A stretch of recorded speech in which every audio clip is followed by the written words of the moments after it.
Toby is a 100-meter sprinter and he has been working on speed, cardiovascular fitness, and flexibility. Evaluate the relative importance of each of these components of fitness in terms of their impact on Toby's performance as a 100 sprinter. And this is a 9-mark question. It's important to note a key word in the question here, which is relative. So evaluate the relative importance of each of these components. That means really that we need to be comparing each component of fitness to the others in terms of its importance in the 100-meter sprint. We can pick up our two AO1 marks by showing some knowledge of each component of fitness.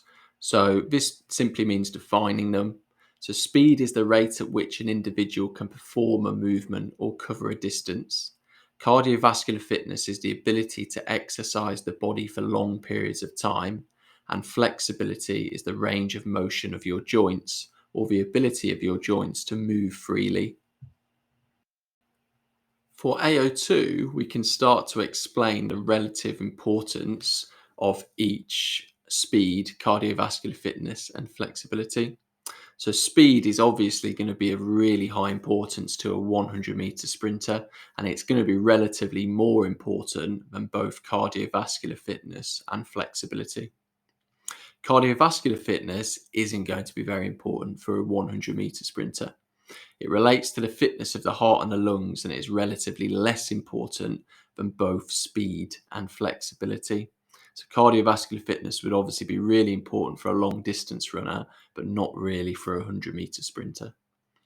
Flexibility is quite important for a 100-meter sprinter, and we'd probably say it's relatively more important than cardiovascular fitness, but less important than speed. And for our AO3, in a moment, we will go through how we can expand on these points. But for now, for our AO2, we've just discussed the relative importance. For our evaluation, we're going to delve in a bit deeper into each of these components of fitness and their importance for a 100-meter runner. So improving speed will have a positive impact on Toby's performance as a 100-meter runner, as his finishing time will decrease and he will have a greater chance of winning races. He should heavily prioritise improving his speed during his training, and interval training will help achieve this. So I've linked to performance here and said how speed's going to help him improve his performances. And we've also dropped in interval training. So you're showing the examiner a bit more knowledge there of training methods as well as the components of fitness. Cardiovascular fitness is not very important because a 100-meter sprint lasts for a short period of time and requires anaerobic respiration and powerful movements.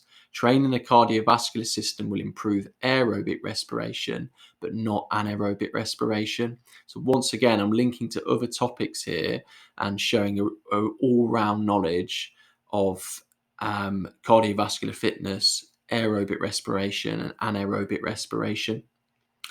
However, having a base level of cardiovascular fitness might help Toby recover following races or heavy training sessions. So I'm thinking outside the box here and looking at both sides of the argument.